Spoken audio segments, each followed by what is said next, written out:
सभी को नमस्ते। बीएससी भाग प्रथम के द्वितीय प्रश्न पत्र में आज हम नया चैप्टर शुरू कर रहे हैं, सरल निकायों में मुक्त दोलन। इस चैप्टर में अपना आज का जो टॉपिक रहेगा वो रहेगा साम्यावस्था एवं विभव कूप की संकल्पना। शुरुआत करते हैं। सभी संरक्षी बल क्षेत्रों में कण की जो स्थितिज ऊर्जा U है उसे कण की स्थिति का सतत फलन मानते हैं और इसे समीकरण 1 के अनुसार निम्न प्रकार लिखते हैं। U = U of function of XYZ। यहाँ समीकरण 1 ही दर्शाती है कि स्थितिज ऊर्जा जो है वो कण की स्थिति का सतत फलन है। समीकरण 1 जो है यह कण पर कार्यरत बल से निम्न प्रकार संबंधित होती है। या हम यह कह सकते हैं कि किसी कण पर कार्यरत बल और उस कण की स्थितिज ऊर्जा में निम्न संबंध होता है। F = माइनस का ग्रेडियंट U। इसको इस प्रकार भी लिख सकते हैं हम, माइनस तो अपनी जगह आ गया, डेल का मान रख दिया है I cap del U/del x plus J del U/del y plus K del U/del z। इसे समीकरण 2 दे दी है। U जो है यह स्थितिज ऊर्जा का फलन है। यदि कण केवल x अक्ष के अनुदिश गतिशील है तो कण पर कार्यरत बल जो होगा वो हो जाएगा Fx = माइनस का del U/del x। इसी प्रकार यदि कण केवल y अक्ष के अनुदिश गतिशील है तो कण पर कार्यरत बल Fy = माइनस का del U/del y।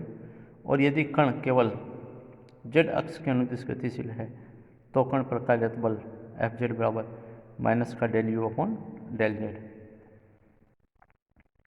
किसी कण या पिंड के विस्थापन से स्थितिज ऊर्जा में होने वाले परिवर्तन को हम निम्न वक्र द्वारा दर्शाते हैं। यहाँ एक वक्र खींचा गया है जो कि कण के विस्थापन और स्थितिज ऊर्जा में है। इधर आपका विस्थापन लिया गया है और इधर आपकी स्थितिज ऊर्जा है। तो इस वक्र में किसी बिंदु पर खींची गई स्पर्श रेखा की प्रवणता जो होती है वह प्रवणता उस बिंदु पर कण पर लग रहे बल के परिमाण को दर्शाती है। इस वक्र के ऊपर आप कहीं भी बिंदु ले लेंगे और उस बिंदु पर जो स्पर्श रेखा खींची जाएगी वह स्पर्श रेखा उस बिंदु पर कण पर लगने वाले बल के परिमाण को दर्शाएगी। वक्र के उच्चिष्ट और निम्निष्ट बिंदुओं, दो उच्चिष्ट बिंदु और दो निम्निष्ट बिंदु है P, Q, R और S। Q और S आपके उच्चिष्ट है, P और R आपके निम्निष्ट है। तो वक्र के उच्चिष्ट एवं निम्निष्ट बिंदुओं P, Q, R व S पर जो स्पर्श रेखा खींची जाती है यह स्पर्श रेखा x अक्ष के समानांतर होती है। यहाँ खींच लो, चाहे यहाँ, यहाँ और यहाँ, इन चारों बिंदुओं पे जो स्पर्श रेखा आएगी वो इस x अक्ष के समानांतर आएगी। और x अक्ष के समानांतर होने के कारण इन बिंदुओं पर रेखा की जो प्रवणता होगी यह प्रवणता शून्य होगी या कण पर लगने वाले बल का मान शून्य होगा। इसलिए ये जो स्थितियां हैं बिंदु P, Q, R, S की स्थितियां, ये स्थितियां कण की संतुलन स्थिति कहलाती है। यदि उच्च स्थितिज ऊर्जा वाले बिंदु Q व S, ये दो बिंदु हैं उच्च स्थितिज ऊर्जा के, ये निम्न स्थितिज ऊर्जा के हैं। उच्च स्थितिज ऊर्जा वाले बिंदुओं Q व S की स्थितियों से कण को थोड़ा विस्थापित कर दें तो कण पर एक बल लगेगा और कण इन स्थितियों से दूर हो जाएगा। अतः अधिकतम स्थितिज ऊर्जा वाली स्थितियाँ अस्थायी संतुलन की स्थितियाँ कहलाती है। इसलिए ये जो स्थितियाँ हैं ये अस्थायी संतुलन की स्थितियाँ हैं, क्योंकि इन स्थितियों में कण पर एक बल लगेगा जो कण की को इन स्थितियों से दूर ले जाएगा। अब यदि न्यूनतम स्थितिज ऊर्जा वाली स्थितियाँ ये P और R ये न्यूनतम स्थितिज ऊर्जा की स्थिति है। न्यूनतम स्थितिज ऊर्जा वाली स्थिति P या R से कण को थोड़ा विस्थापित कर दें तो कण की स्थितिज ऊर्जा जो है वह न्यूनतम से कुछ अधिक हो जाएगी। यदि बिंदु P से विस्थापन x का मान बढ़ता है तो विस्थापित स्थिति से ux वक्र की जो प्रवणता होगी वह धनात्मक होगी, जिससे कण पे लगने वाला बल ऋणात्मक होगा, अर्थात कण पर जो बल लगेगा वो -x दिशा में लगेगा। इस प्रकार यदि कण में विस्थापन +x दिशा में है तो कण पे लगने वाला बल जो है वो -x दिशा में होगा, जो कण को प्रारंभिक अवस्था में लाने का प्रयास करेगा। ठीक इसी प्रकार यदि कण का विस्थापन -x दिशा में है तो कण पे लगने वाला जो बल होगा वो +x दिशा में होगा। इस प्रकार निम्नलिखित स्थितिज ऊर्जा वाली संतुलन स्थिति से कण के विस्थापित होने पर कण पर सदैव एक प्रत्यानयन बल कार्य करता है, जो कण को संतुलन अवस्था में लाने का प्रयास करता है।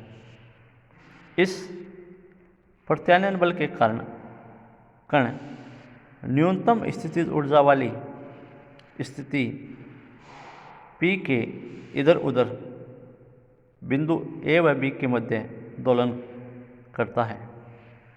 यह न्यूनतम स्थितिज ऊर्जा वाली स्थिति स्थायी संतुलन की स्थिति कहलाती है।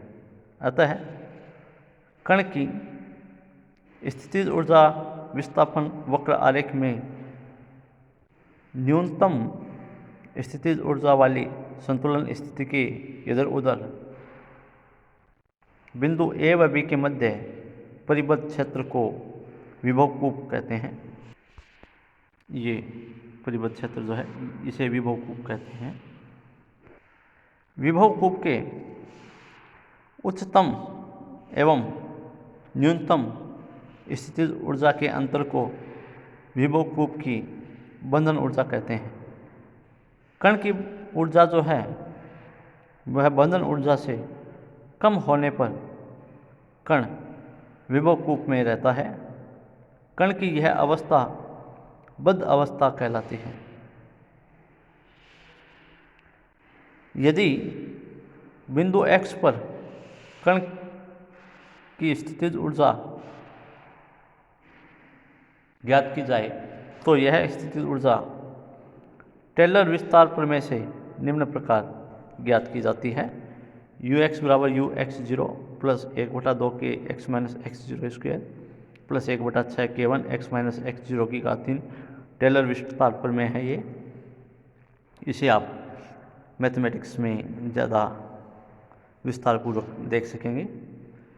यदि संतुलन बिंदु P को मूल बिंदु पर स्थानांतरित कर दें और न्यूनतम स्थितिज ऊर्जा का मान 0 ले लें तो x0 बराबर 0 होने पर ux0 का मान 0 हो जाएगा, यानी इसका मान 0 हो जाएगा। तो इसका मान 0 होने पे हमें मिल जाता है ux बराबर, यहाँ से x0 0 हो गया, यहाँ x0 0 हो गया, तो यहाँ समीकरण 4 से हमें मिल जाता है ux बराबर 1/2 के x square plus 1/6 k1 x cube.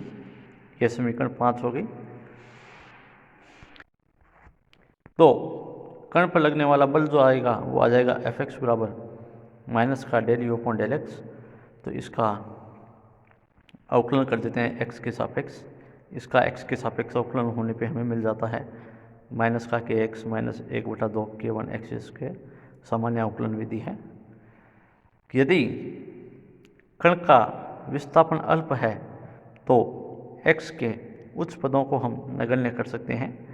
तो x के उच्च पदों को नगण्य करने पे ये यहाँ पे इस समीकरण में उच्च पद इसको नगण्य कर देते हैं, इस समीकरण में इसको नगण्य कर देते हैं, तो हमें स्थितिज ऊर्जा U का मान मिल जाएगा। Ux बराबर माइनस का 1/2 के एक्स स्क्वायर यहाँ से, बाकी इसको और बाकी आगे सारे नगण्य, तो ये बच जाएगा केवल 1/2 के एक्स स्क्वायर। इसी प्रकार बल के लिए Fx बराबर माइनस का के एक्स बच जाएगा, बाकी नगण्य में चला जाएगा।